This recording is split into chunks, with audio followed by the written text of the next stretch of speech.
সুপ্রিয় দর্শক, আসসালামু আলাইকুম। সবাইকে জানাচ্ছি ঈদের প্রীতি ও শুভেচ্ছা। ঈদ মুবারক। ঈদ উল ফিতর আমাদের জীবনে নিয়ে আসে একতা, ত্যাগ, আনন্দ আর শান্তির বার্তা। এটি সেই উৎসব, যেই উৎসব আমাদেরকে শুধুমাত্র আনন্দ করতে শেখায় না, সেই সাথে শিক্ষা দেয় অন্যের কষ্ট কীভাবে লাঘব করা যায়। আপনাদের প্রাণবন্ত ঈদ, এই ঈদের আনন্দকে আরও দ্বিগুণ করে দিতে বাংলাদেশ টেলিভিশন চট্টগ্রামের বিশেষ নিবেদন ঈদ আড্ডা। সাথে আছি ইয়াসির সিলমি। আমরা আমাদের এই আয়োজনে আমন্ত্রণ জানিয়েছি দেশের বিনোদন অঙ্গনের খ্যাতিমান তারকাদের। আমরা তাদের সাথে কথা বলবো আজকে একটু ভিন্ন আঙ্গিকে। আজকে আমরা আমন্ত্রণ জানিয়েছি আমাদের স্টুডিওতে বাংলাদেশের নাটক অঙ্গনের দুই খ্যাতিমান অভিনেতা। আমার সাথে আছেন আমাদের গুণী অভিনেতা মম মুর্শেদ, সেই সাথে আছেন এই প্রজন্মের অন্যতম জনপ্রিয় অভিনেতা সিয়াম নাসির। আসসালামু আলাইকুম। আপনাদের সবাইকে ঈদের শুভেচ্ছা জানাচ্ছি। বাংলাদেশ টেলিভিশনের আয়োজন ঈদ আড্ডায় আপনাদেরকে স্বাগত। নিশ্চয়ই ভালো আছেন। শুরুতে আমি মোর্শেদ ভাইয়ের কাছে যেতে চাই। মোর্শেদ ভাই, আপনাকে দেখেই মনে হচ্ছে ঈদের বেশ আনন্দে আছেন, খুব ফুরফুরে মেজাজে আছেন। তো ঈদ কেমন কাটছে? ঈদ তো সবসময় ভালো কাটে। এই জায়গা থেকে বলে এখন ভালো কাটে, শৈশবে নিশ্চয়ই আরও ভালো ছিল। আপনার শৈশবের ঈদ, আপনি যেই জায়গায় বেড়ে উঠেছেন, সেখানকার ঈদের আবহাওয়াটা কেমন ছিল যদি একটু বলতেন। আমাদের ছোটবেলাকার ঈদটা একটু ভিন্ন রকমের ছিল। সেটা হলো যে তখন আনন্দ করার বা সেলিব্রেট করার বা এনজয় করার এত রকমের অপশন ছিল না। আমাদের শহরে আমরা যতটুকু মনে পড়ে, আমরা ঈদের দিন পয়সা থাকলে রিকশায় করে ঘুরতাম, অথবা কোল্ড ড্রিঙ্কস খেতাম, হ্যাঁ, মানে সফট ড্রিঙ্কস, এগুলো আনন্দ ছিল। সিনেমা দেখতাম আমরা। আচ্ছা, হ্যাঁ, সিনেমা দেখতাম। এর বাইরে খুব একটা আনন্দ ছিল না। তখন অপশন ছিল না। টেলিভিশনও খুব কম ঘরে ছিল। আমাদের মহল্লার মধ্যে 3টা টেলিভিশন ছিল। মহল্লার মধ্যে তখন 70টা বাড়ি ছিল। তো আনন্দটা একটু ভিন্ন ছিল। পরবর্তীতে নানান কারণে ভিন্ন হয়েছে। আর তখন আনন্দটা ভিন্ন হওয়ার আরও কারণ ছিল যে তখন মানুষের মধ্যে একটা অভাব ভাব থাকতো। তখন ট্রানজ্যাকশন পিরিয়ড ছিল, মানে কৃষিভিত্তিক জীবন ব্যবস্থা থেকে মানুষ চাকরি ভিত্তিক বা শিল্পভিত্তিক জীবনের মধ্যে বা মানে প্রক্রিয়ার মধ্যে তখন বাংলাদেশ যাচ্ছে আস্তে আস্তে। একটা সময় কিন্তু এত টাকা রোল হতো না আমাদের দেশে বা পৃথিবীর নানান দেশে, বা এত রকমের মানুষের ব্রেইন বা শরীর ফাস্ট ছিল না। এখন আপনি ইচ্ছে করলেই মোবাইল ফোনের মধ্যে আপনি আনন্দ করতে পারেন, ইচ্ছে করলে আপনি ইন্টারনেটে আনন্দ করতে পারেন, ইচ্ছা করলে আপনি নানান রকমের আনন্দ তৈরি হয়েছে। ঘরে বসে আপনি খেলতে পারেন, ঘরে বসে আপনি ব্যাডমিন্টনও খেলতে পারেন, ভার্চুয়ালি। হ্যাঁ, ভার্চুয়ালি খেলতে পারেন। নানানভাবে হয়েছে, একটু চেঞ্জ হয়েছে। আর মানে এক অপশনে এখন যেটা হয় যে নানান রকম লোক নানান রকমের করে আনন্দ করে ঈদে। একজন এক রকম, এক ফ্যামিলির মধ্যেই 5 জন 5 রকম করে আনন্দ করছে। আমাদের সময় আনন্দ এত ছিল না, এত রকমের ছিল না, কিন্তু আমার আনন্দ ছিল, এক ধরনের আনন্দ। আপনার কথায় নির্ভেজাল আনন্দ বলতে যেটি ছিল সেটি 70টা বাড়ি মিলে 3টে টেলিভিশন, কিন্তু আনন্দের কোনো কমতি ছিল না। নির্ভেজাল ব্যাপারটা আসলে আপেক্ষিক তো অবশ্যই। মানে নির্ভেজাল বলতে সবই নির্ভেজাল। এখনকারটাও যদি আমরা ভেবে নেই নির্ভেজাল, কারণ হচ্ছে 20 বছর পরে বা 50 বছর পরে যদি আমরা ভাবি যে আগেরটা নির্ভেজাল ছিল, সেই অর্থে আগেরটা নির্ভেজাল ভাবা যায়, আবার এখনটাও নির্ভেজাল ভাবা যায়। সেটি নিশ্চয়ই। এই জায়গায় ঈদ আনন্দের কথা যদি সিএম ভাইয়ের কাছে আমি একটু জানতে চাই। আমি যতটুকু যে আপনি ঢাকার মানুষ, পুরান ঢাকারই, সেই ঢাকা প্রায় 2 কোটি মানুষের ঢাকা, কিন্তু ঈদের সময় এটা একেবারেই ফাঁকা। ঠিক সেই সময়ে ঢাকা আপনারা কিভাবে দেখেন, এবং ওই সময়ের ঈদটা সারা বাংলাদেশ থেকে একটু ভিন্ন হয়, এবং পুরান ঢাকার যেহেতু সাংস্কৃতিক ঐতিহ্য একটু অন্যরকম, সব মিলিয়ে আপনাদের ঈদটা কেমন কাটে ঢাকায়? এখনকার ঈদটা যেরকম হয়ে গেছে হচ্ছে আপনার ধরেন, আমরা একটু ঈদের ভিতরে আমরা একটু ঘুরতে যেতে পছন্দ করি, যেমন রাস্তাঘাট খালি থাকে, ফ্যামিলি নিয়ে একটু ঘোরা, তারপর হচ্ছে রিলেটিভসদের বাসায় যাওয়া। আর সব থেকে মানে ইম্পর্টেন্ট জিনিস হচ্ছে গ্রুপ বেঁধে প্রায় আমাদের 12-15-20 জন, মানে আমার মামিরা, তারপর আমার কাজিনরা, সবাই আমরা একসাথে মুভি দেখতে যাই। সন্ধ্যার পর মুভি দেখতে যাব, এটা কোনো ভাই মিলে গেছে। বাট ছোটোবেলার ঈদটা এরকম ছিল না। ছোটোবেলার ঈদটা ছিল ধরেন আমাদের যৌথ ফ্যামিলি। তো আপনাদের চিটাগাং আর আমাদের এখানে একটা একান্নবর্তী ফ্যামিলির একটা ব্যাপার আছে। তো যৌথ ফ্যামিলিতে ধরেন আমরা অনেক টাকা পাইতাম, সেলামি ভাই, বুঝছেন। ধরেন 5 টাকা 10 টাকা 20 টাকা এরকম পাইতাম। তো ধরেন দাদা বাড়ি ক্লিয়ার করে নানা বাড়ি যেতে হবে, ওইখান থেকে আনতে হবে টাকা, তারপর আরও খুচরা খাসি থাকে না, মানে ওরকম আর কি ব্যাপার থাকতো। আর সবাই একসাথে দাদা চাচারা কাজিনরা ঈদগাহ মাঠে নামাজ পড়তে যেতাম। ওইটা ছিল খুব বেস্ট ঈদ, মানে ওইটার উপর কোনো কিছু হইতে পারে না। আর যেটা হচ্ছে অনেক সময় হয় না, ছোটোবেলা টাকা পেতাম না, টাকা দিত না, তো ধরেন একটা দিন টাকা পয়সা পাইছি, মন চাইলে একটা আইসক্রিম খাইলাম, একটু ড্রিঙ্কস কিনে খাইলাম বা কোল্ড ড্রিঙ্কস, তো এই জিনিসগুলি থাকতো। একটা খেলনা কিনলাম, একটু মেলায় গেলাম। তো ওই ছোটোবেলার ঈদটাই খুব বেস্ট আচ্ছা, ছিল। কখনো কি খুব ফাঁকা লাগে? ধরেন ঢাকায় হচ্ছে সারা বাংলাদেশের মানুষজন থাকে, সেই সূত্রে আপনার বন্ধু সহকর্মী বা অনেকেই কিন্তু সারা বছর একসাথেই থাকেন, কিন্তু ঈদের সময় তাদেরকে পাওয়া যায় না। এই বিষয়টাকে কিভাবে দেখেন? ভাই আমরা কিন্তু পুরান ঢাকায়, তো পুরান ঢাকার ব্যাপার যারাই থাকে তারা কিন্তু মোটামুটি স্থানীয়। আচ্ছা, তো আমরা কিন্তু ওই সময় আরও ভালোভাবে পাই, কারণ হচ্ছে কাজকর্ম থাকে না, বা জব যারা করে বা স্টুডেন্ট সবাই ওই সময় মনে করেন আমরা একটা গ্যাদার হই, ক্রিকেট খেলা, একটা টুর্নামেন্ট বা কোথাও ঘুরতে যাওয়া, হ্যাঁ ওই সময় আরও বেশি হয়, আমাদের ওই মিসিংটা থাকে না, বিকজ ওখানে বেশিরভাগ ফ্রেন্ডরাই লোকাল। মোর্শেদ ভাইকে এবার জানতে চাই যে আপনার দীর্ঘ ক্যারিয়ার বাংলাদেশের নাটকের জন্য অনেক পরিশ্রম করেছেন, এবং আমি যতটুকু আপনাকে পর্যবেক্ষণ করেছি একটু ভিন্নধর্মী চরিত্রে ভিন্ন গল্পে আপনাকে সবসময় দেখা যায়, এবং সেই জায়গায় নিজেকে একটু অন্য মাত্রায় নিয়ে গেছেন। অভিনয়ে আসা কিভাবে এবং বর্তমানে কি কি কাজ নিয়ে ব্যস্ত? একটা হলো যে অভিনয়ে আসা একটু কোশ্চেন, সেটা হলো যে আমি উদয়ন স্কুলের স্টুডেন্ট, বরিশাল উদয়ন স্কুল। আমাদের স্কুলের কাছাকাছি একটা সিনেমা হল, মানে পেরিয়ে যেতে হতো স্কুলে, আর একটা জিমনেশিয়াম, একটা নাটকের দলের রিহার্সালের রুম, আর একটা সঙ্গীত বিদ্যালয়। এর সামনে দিয়ে আমরা আসা যাওয়া করতাম।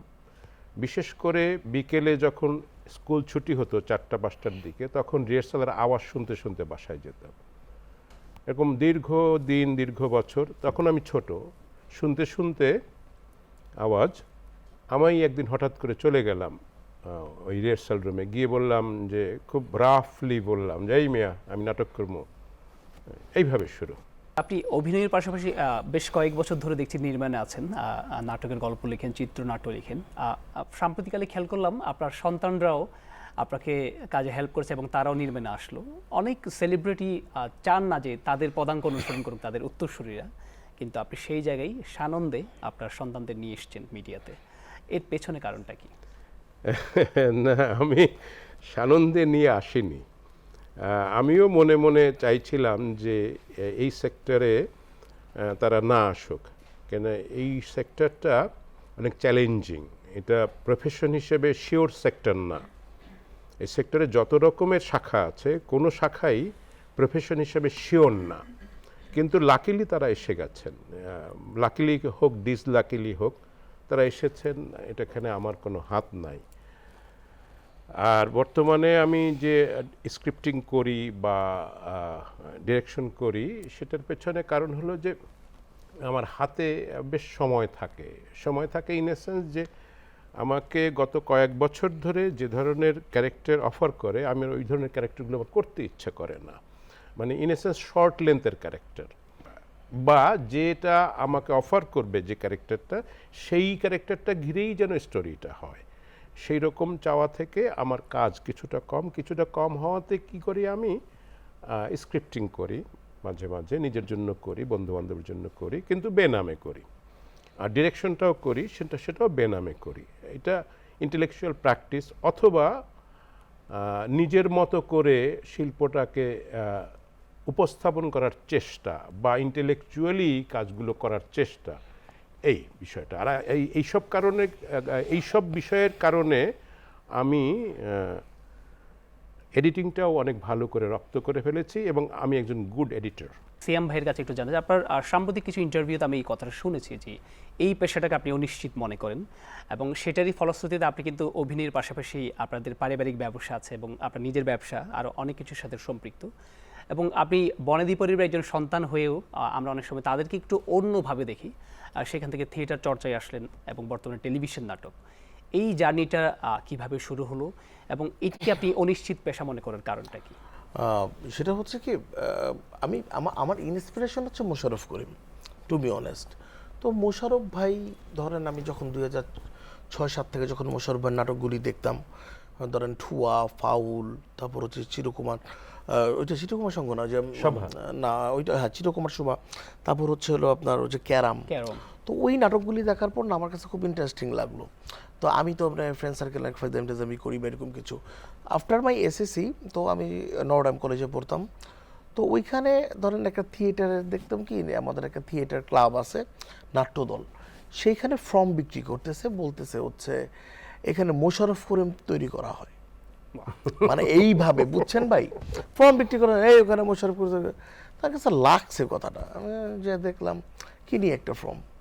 তো ওইখান থেকে যখন ওই ক্লাবে ভর্তি হলাম, তো দেখতেছি মানে সিন্ডিকেট যেটা থাকে, তো ওইভাবে, তো ওইখান থেকে বললাম না, এইখানে থাকলে আমার গোলটা অ্যাচিভ হবে না।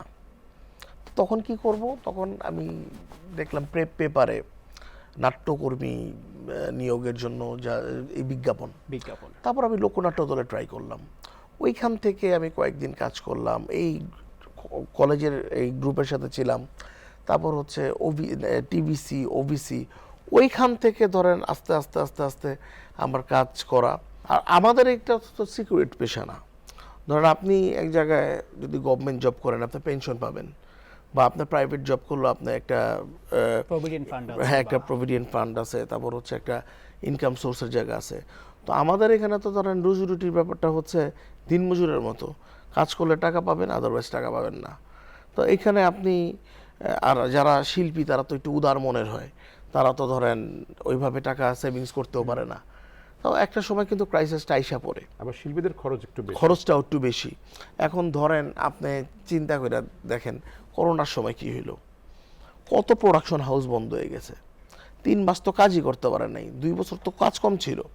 তো এই সব কিছু মিলে ঝিলে আপনি বলতে পারেন এটা অনিশ্চিত পেশা। সব মিলিয়ে এবার ঈদে আপনার কি কি কাজ আসলো যদি একটু আমাদের বলতেন। আর ঈদে আপনারা দেখতে পারবেন কয়েকটা সিঙ্গেল নাটক, তারপর হচ্ছে আপনার কয়েকটা 7 পর্বের নাটক। আর আমি ফিল্মের জন্য ধরেন প্রিপারেশন নিয়েছিলাম অনেক দিন ধরে। তো এই বছর আমি অলরেডি 2টা ফিল্ম 3টা ফিল্ম করছি, আরও সামনে আসতেছে। আর কুরবানিতে ইনশাল্লাহ আমার ফিল্মও আসবে। তো এবার আপনাকে একটু মানে ব্যতিক্রমী প্রশ্ন করতে চাই। আপনার সোশ্যাল হ্যান্ডেল যেটা আমি খেয়াল করলাম, আপনি চলমান ইস্যুতে মোটামুটি কথা বলেন, যেটি ন্যায্য মনে করেন। আমরা সাধারণত দেখি তারকারা সেনসিটিভ বিষয়ে কথা বলেন না, যদি কোনো পক্ষে চলে যায় বা বিপক্ষে চলে যায় কিংবা জনপ্রিয়তায় কোনো ধরনের নেতিবাচক প্রভাব আসে, কিন্তু আপনি সেসব রাগঢাক না করে একেবারে যেটা ন্যায্য বা যৌক্তিক মনে হয় সেই বিষয়ে লিখেন। এটার কারণটা কি? আমি নামাজ পড়ি, আমি মুসলিম, আমার টাকনুর উপরে আমার কিন্তু পা, আমি নামাজটা পড়া ট্রাই করি। তো আমি এটা সোশ্যাল মিডিয়াতে দেই, বা আমি কোনো জায়গায় ধরেন আমি কোনো মাদ্রাসা খাওয়াইলে সেটাও দেই। এখন আমার দেখা দেখি যদি কেউ ইন্সপিরেশন হয়, কেউ যদি মনে করে না আমিও খাওয়াবো, সেটা তো তার অসুবিধাটা কোথায়, 1 নাম্বার। আর 2 নাম্বার, যেই আমি আসলে যদি কোনো ব্র্যান্ডের বা কোনো কিছুর নাম বলি তো ওদের প্রচার করা হবে, তো আমি এত প্রচারটা করতে চাচ্ছি না। তো আমি সবসময় এই ব্যাপারগুলো নিয়ে কথা বলতে চাই, কারণ কি আজকে আমি সিয়াম নাসির বা দাদা মামা মসজিদ সব কিছু কিন্তু দর্শকের জন্য। আমাদের রেসপন্সিবিলিটিসটা কই রইল? আমি যদি চুপচাপ থাকলে কিচ্ছু আসবে যাবে না, বাট আমি 2টা কথা বললে দর্শকরা অ্যাটলিস্ট বলবে না আমাদের ফেরে ভাই কথা বলছে। তারা যদি আমাদেরকে এত ভালোবাসা দিতে পারে, আমরা কি তাদেরকে একটু প্রতিদান দিতে পারি না? আর যেটি বলছিলাম মোর্শেদ ভাই, ওই জীবনের গল্পগুলো এখন উঠে আসছে এবং প্রত্যেকটা চরিত্র বাস্তব জীবনে যেমন গুরুত্বপূর্ণ, আমরা সেটা অন স্ক্রিনেও দেখতে পাচ্ছি। এটা একটি ইতিবাচক ব্যাপার। বাংলাদেশের বর্তমানে চলচ্চিত্র এবং নাটক নিয়ে যদি আপনাকে মূল্যায়ন করতে বলি, আপনি কিভাবে দেখছেন বর্তমান ইন্ডাস্ট্রির কাজগুলো, আর আপনার ভালো লাগার অভিনেতা কারা? ইন্ডাস্ট্রি বলতে তো সিনেমা ইন্ডাস্ট্রি ছিল, পৃথিবীতে এখন সব জায়গায় সিনেমা ইন্ডাস্ট্রি একটু স্তিমিত হয়ে আসছে। টেলিভিশন ইন্ডাস্ট্রি পরে রাইজ করেছে, সেটাও টেলিভিশন ইন্ডাস্ট্রিও স্তিমিত হয়ে আসছে। এখন এখন ইন্টারনেট ইন্ডাস্ট্রি, ইন্টারনেট বেসড ইন্ডাস্ট্রিগুলো এখন সবাই ডিরেক্টর। হ্যাঁ, আর যেটা হয়েছে যে এখন ভাগ হয়ে গেছে, সিনেমা একেবারে শেষ হয়ে যায়নি, টেলিভিশন শেষ হয়ে যায়নি, আবার নতুন নতুন যে প্ল্যাটফর্মগুলো আছে সেগুলোও আসছে, সব মিলিয়ে মানে ভাগ হয়ে গেছে। ইন্ডাস্ট্রি আলাদা করে কিছুই বলা যাচ্ছে না এখনো, কারণ প্রত্যেকটা ইন্ডাস্ট্রি আলাদা আলাদা আলাদা করে টিকেই আছে। আচ্ছা, আর বর্তমানে কাদের কাজ আপনার খুব ভালো লাগে, নতুন প্রজন্মে যারা কাজ করছে? নতুন প্রজন্মের কাজ আমি আলাদা করে নাম বলতে চাই না, কারণ নতুন যারা কাজ করছে এর মধ্যে সম্ভাবনাময় অনেক অনেক বেশি সম্ভাবনাময়তা আছে। ক্যামেরাম্যান, ডিরেক্টর, আর্টিস্ট, এরা অনেক অনেক অনেক অনেক বোঝে, অনেক জানে, অনেক পারে, মানে সবাই মানে ট্যালেন্ট। ট্যালেন্ট। আপনার পাশে যিনি বসে আছেন সিয়াম নাসির, ওনার অভিনয় আপনার কেমন লাগে? খুব স্পন্টেনিয়াস অ্যাক্টর। আচ্ছা, ওনার প্রতি আপনার কোনো পরামর্শ আছে কিনা? ওনাকে কোন জায়গায় দেখতে চান একজন শুভাকাঙ্ক্ষী হিসেবে? আমি কোনো পরামর্শ নাই, কোথাও দেখতে চাই না। দেখতে চাইলেই যে হবে তা না। জীবন জীবনের মতো চলতে থাকে, এবং যেটা হওয়ার সেটা হবে, যেটা ঘটার সেটা ঘটবে।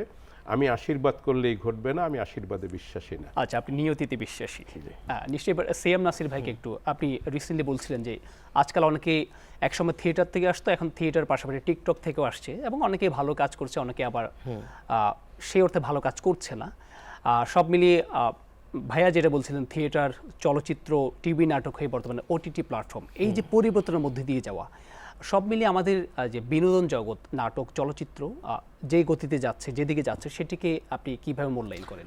একটা সময় ছিল আমি পাটাটলি থেকে যখন সিডি অ্যালবাম কিনতাম, হাবিব ওয়াহিদের বলছি তোমাকে অ্যালবামটা কিনতে গেছি আমি 41 নম্বর সিরিয়ালে দাঁড়ায়, সঙ্গীতার যেই আপনার দোকান থেকে, অফিস থেকে। তো সেখানে এখন বোরকা বিক্রি করে, বুঝছেন? কারণটা কি? আপনার ডিভাইস নাই। আপনার যদি ডিভাইস না থাকে, ডিভিডি প্লেয়ার না থাকে, আপনার চলবেন কি দিয়ে? বাসের টেপ না থাকলে আপনার কাছে চলবে কি দিয়ে? আপনার ডিভাইসটা তৈরি করতে হবে। আচ্ছা, ঈদের ভিতরে মুভি বের হয়, মানুষ টিকিট পায় না, হাহাকার। এমনি বলতেছেন মুভি চলে না, বা ঈদের সময় করতেছে না, বাট যে হলগুলি ভাঙছে সেগুলির উপরে কোনো হল দেওয়া হয় নাই। হল থাকলে এটা আপনার জন্য খুব প্লাস হইতো। আর ঈদের ছুটি মানুষ পায় 7 দিন, এর ভিতরে দাওয়াত টাওয়াত সব মিলে মুভির জন্য ট্রাই করে। একটা লোক যখন 1বার 2বার 3বার যে টিকিট না পায়, তার ওই ইন্টারেস্টে উঠে যায়, তারপরে সে অফিস বাদ দিয়ে আর দেখতে পারে না। এটা হলো একটা ঘটনা। এই হলো আপনার, আমার কথা হচ্ছে প্রত্যেকটা জায়গায় ছোট ছোট করে হল হল হওয়া দরকার। এই হলো আপনার ফিল্মের কাহিনী। এখন আপনার ডিভাইস দরকার। আর আমাদের যেই নাটকের ইন্ডাস্ট্রি, আমাদের ইন্সপিরেশন কারা? আমাদের ইন্সপিরেশন দাদা। আর টিকটকের কথা যে বললেন, মমো ভাই যে একজন ভালো মানে আবৃত্তি শিল্পী, সে জানেন? তার আবৃত্তির ফ্যান আমি। হ্যাঁ, আজকে শোনার ইচ্ছা আছে। আমি তার আবৃত্তির ফ্যান। তারা একটা শব্দ চয়নকে প্রপারভাবে তারা এটাকে ইউটিলাইজ করে। এখন টিকটক থেকে আসতেছে, তারাও কিন্তু মনে করেন এই ঝড়ে টিকতে পারতেছে না। কয়দিনের ডিউরেশন? আজকে সে কতদিন ধরে কাজ করতেছে? আজকে যারা গুণী অভিনেতা, শহীদুজ্জামান সেলিম ভাইয়ের কথা বলেন, ফজলুর রহমান বাবু ভাইয়ের কথা বলেন, মোশাররফ ভাইয়ের কথা বলেন, আজিজুল হাকিম স্যারদের কথা বলেন, তারা তো লিজেন্ড। এখন চিন্তা করে দেখেন, টিকটকের থেকে যে আসলো, তার বাতাসের কাছে তো থাকতেই পারবে না। সেটি নিশ্চয়ই একটি সাধনা। আরেকটি এইটা হ্যাঁ, একটু প্লাস করি, সরি। মানে যেটা হলো যে এই মানে একজন থিয়েটার থেকে শিখেছে, নাকি ফ্যামিলি থেকে বড় হতে হতে শিখেছে, নাকি টিকটক থেকে শিখেছে, বা কোন জায়গা থেকে শুরু করেছে, সেটা কিন্তু ইম্পর্টেন্ট না। ইম্পর্টেন্ট হলো যে সে কী কাজটা করছে, সে কতখানি শিল্পিত কাজ করছে, কতখানি আধুনিকতা আছে তার মধ্যে, কতখানি সমাজ সচেতনতা আছে, কতখানি সে ভালো, সেটা খুব ইম্পর্টেন্ট। মানে জুলিয়া রবার্টস নামে একজন মহিলা আছেন, উনি 3বার অস্কার পেয়েছেন, অস্কার পুরস্কার পেয়েছেন 3বার। সে জীবনে কোথাও শেখেননি অ্যাক্টিংটা। তো এইটা আসলে ম্যাটার না কোথা থেকে আসলেন, সে কি কাজ করছেন, কতটুকু ভালো কাজ করছেন, কতটুকু সৎ আছেন, এটা ম্যাটার। সব মিলে আমরা যেটা বুঝলাম, আসলে কোন মাধ্যম থেকে আসলে সেটি থেকে জরুরি হচ্ছে চর্চাটা কেমন, চরিত্র কেমন, তার স্বভাব কেমন, এবং পেশার প্রতি দায়বদ্ধতা কতটুকু, সেটির উপরই আসলে নির্ভর করে তার সাফল্য। ভাইয়া ধরেন, আপনি কতটুকু চেষ্টা করতেছেন? আপনি সর্বোচ্চ চেষ্টা করতেছেন। দাদার যে কথাটা বলতেছে, টিকটক থেকে আসলো, সে যদি তার সর্বোচ্চ চেষ্টাটা করে, তাহলে তো সে সফল হবে। আপনাদের দুইজনকে অসংখ্য ধন্যবাদ। আজকে আলাপচারিতে অনেক কথা উঠে আসলো, আবার অনেক কথা জানার আগ্রহ থাকলেও সেটি আমরা সময় স্বল্পতার কারণে জানতে পারিনি। আসলে প্রিয় তারকাকে পেলে প্রশ্নের আসলে শেষ থাকে না, সেটিও আমাদের দর্শকদের ক্ষেত্রে সেটি হয়েছে। আমরা নিশ্চয়ই পরবর্তীতে আপনাদের সাথে আবার আড্ডা দিব। আর সুপ্রিয় দর্শক, অনুষ্ঠানের একেবারে শেষ পর্যায়ে চলে এসেছি আমরা। আজকে আমরা কথা বলেছিলাম বাংলাদেশের গুণী অভিনেতা মম মুর্শেদ এবং সিয়াম নাসিরের সাথে। আমরা তাদের ছোটবেলা, শৈশব, ঈদ এবং অভিনয়ে আসার গল্প জেনেছি, সেই সাথে বর্তমান ইন্ডাস্ট্রির যে ট্রেন্ড সেটি তারা তাদের জায়গা থেকে মূল্যায়ন করেছেন, এবং যারা ভবিষ্যতে অভিনয়ে আসতে চান এবং যারা কাজ করছেন তাদের আসলে টিকে থাকার জন্য কী করা দরকার সেটিও তাদের কথাই উঠে আসলো। সব মিলিয়ে আমরা চাই আমাদের ইন্ডাস্ট্রিতে আমাদের দুই গুণী অভিনেতা অনেক দিন ধরে কাজ করে যাবেন, আমাদেরকে অনেক দিন ধরে বিনোদিত করবেন। আমরা তাদের জন্য অনেক অনেক শুভকামনা জানাই। সেই সাথে আপনাদের ঈদ আরও বেশি ভালো কাটুক সেই প্রত্যাশাই আজকে এখানেই শেষ করছি। দেখা হবে অন্য কোনো আয়োজনে অন্য কোনো অতিথির সাথে। ভালো থাকুন, সুস্থ থাকুন। আবারও সবাইকে জানাচ্ছি ঈদ মোবারক।